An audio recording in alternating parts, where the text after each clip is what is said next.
Hi everyone, Paul Hayward here. I really hope you're all well and are staying safe. Today I wanted to share with you some useful information about getting through lockdown or quarantine that I was lucky enough to have shared with me by a highly qualified and experienced psychologist. There's 21 great ideas here. I found the ideas really good and I wanted to pass it on to you guys.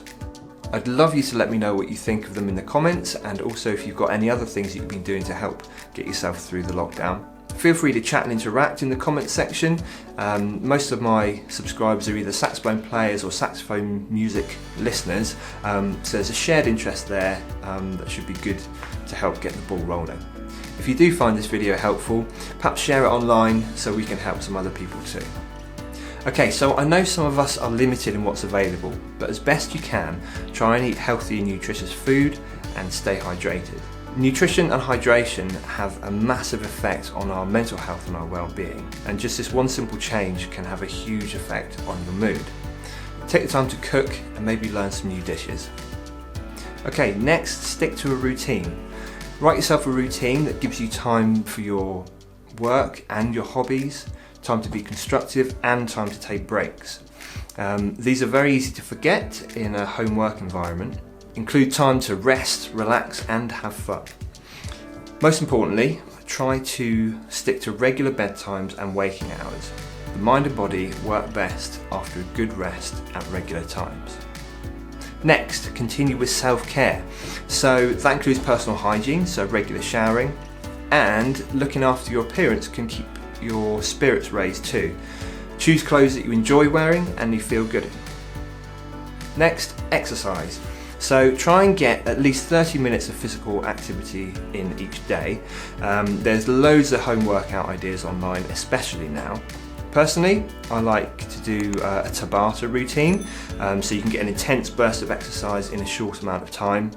I like to do some in the first half of the day, which boosts the metabolism for the whole day. And then if I feel like it, I can do some more a bit later. You could even just turn up the tunes and get stuck in doing some vigorous chores and housework. If you are able to leave the house for exercise, take that opportunity, even if it's just for a brisk walk around the block. That change of scenery is great for mental health, as well as all the fitness benefits you get. So that brings us nicely onto our next point, fresh air. So some of us are still able to go out to exercise, others aren't. But either way, try and get a decent amount of air in. If you're stuck indoors, get the windows open, get the breeze flowing through. And as a bonus, if it's sunny and you can catch some sun, sit in the sun and get some vitamin D. Okay, next, breathing. Now, breathing is one of the best ways to calm the mind and reduce anxiety because it breaks that mind-body loop of tension that we can get going. Feel free to try the breathing exercise that I put up in a recent video of mine, which I'll link in the description, or for a simplified version, just inhale evenly for 5 seconds, hold that breath for 5 seconds and exhale evenly for 5 seconds, and just repeat that until you feel yourself calm down. Okay, next, access nature. So nature has huge benefits for our well-being. Some of us are lucky enough to still be able to go out in nature, others aren't. But if you can, make sure you do. Obviously whilst adhering to the social distancing measures in your area.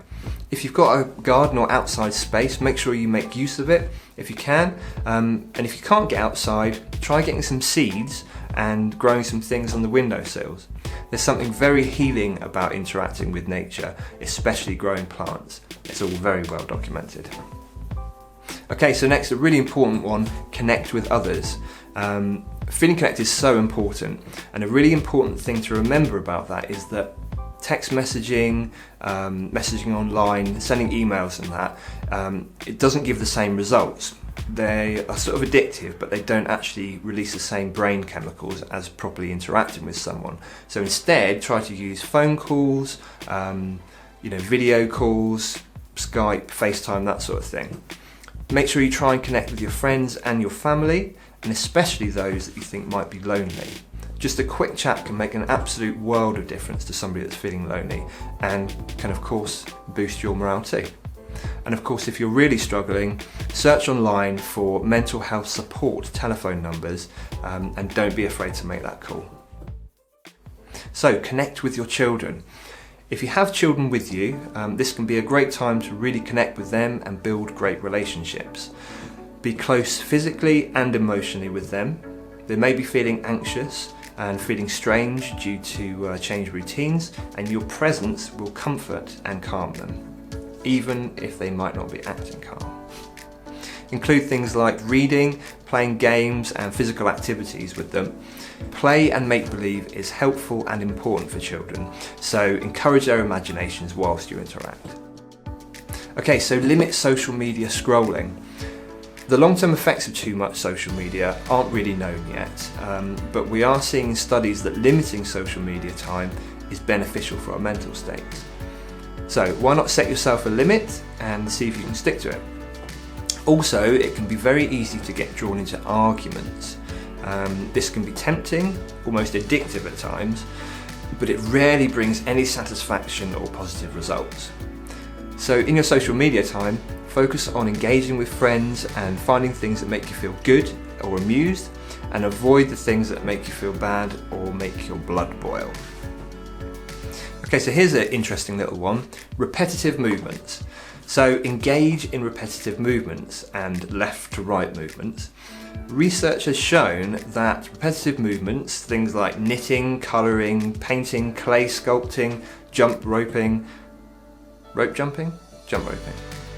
skipping we call it here in the UK, especially left to right movements, dancing, running, drumming, skating, hopping, things like that, can be really effective at self-soothing and maintaining self-regulation in moments of distress. So find one of those activities, give it a try and see if it works for you. Okay, so here's a really important one: separate your spaces. Try to separate your spaces. If you're working from home, try to have a separate space for that and a different one for you to go and relax in. Also try to separate the space that you are awake in and the space that you go to sleep in. Not only will that help you feel more awake when you're awake, but it will also help you sleep better as well. Now, we don't all have lots of rooms to be able to do that in, but whatever space you've got, try and separate it into sections for all the different activities that you're going to be doing during the day. If at all possible, try and create a little safe space for children if you've got them, somewhere that they can retreat to and feel cosy and safe if things are getting too much for them. So next, develop your positivity. So on your own or with your family, try and think of things that you are grateful for and appreciate. Try not to get sucked in to the negativity that's around us. We have to be vigilant and careful and responsible, but at the same time, don't let yourself be overwhelmed by it. There's still huge amounts of beauty and positivity out there, and it's down to us to decide what we want to focus on. Okay, so this next one's quite a fun one. List what you miss. So if you're feeling frustrated or sad about the things that you can't do, write a list of everything you wish you could be doing and add to it every time you think of a new thing. This does two things. Firstly, it helps your brain to stop obsessing about it, going over these thoughts, and it also means that when lockdown's over, you'll have a nice big list of things that you can do to feel happy. So next, have fun. Try and engage with fun either with your household or online. Join in with set challenges and games that people are putting up. Watch comedy and make yourself laugh. It might not always be the very best medicine, but it certainly is a great medicine for the mind. Next, try to be creative. So drawing, baking, music, DIY, those sorts of things. These productive hobbies are extra helpful because as well as keeping us busy, we can actually develop new skills and get a sense of achievement from the little successes we get. You can start a brand new hobby or even just set new goals in a hobby that you've already got. Okay, next, avoid the rabbit holes.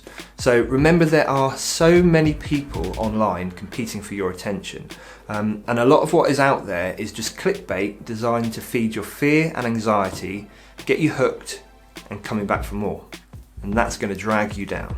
Keep up to date with what you need to know, but avoid doing this near bedtime, as current affairs, especially now, are hardly relaxing. Next, help others. So find ways to help others if you can. This can be as small as checking if people need anything, and being in contact and making yourself available for interaction to those that might be lonely.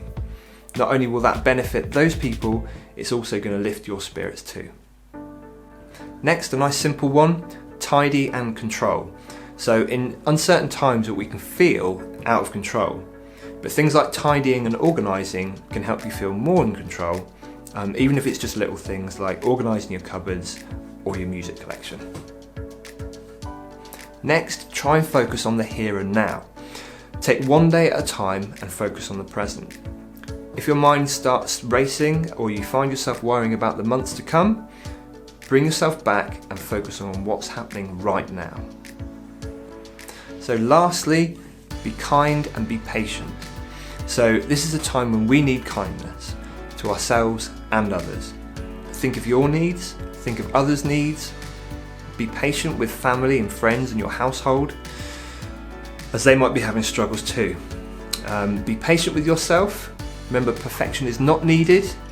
You can enjoy working towards things in a positive way, but don't apply judgmental pressure to yourself or those around you. These are unprecedented times and we're all dealing with it in the best way we can. Try to implement some of those things that we've talked about here and see if they benefit you and those around you. Remember, this will end. Be careful, be considerate, and stay safe.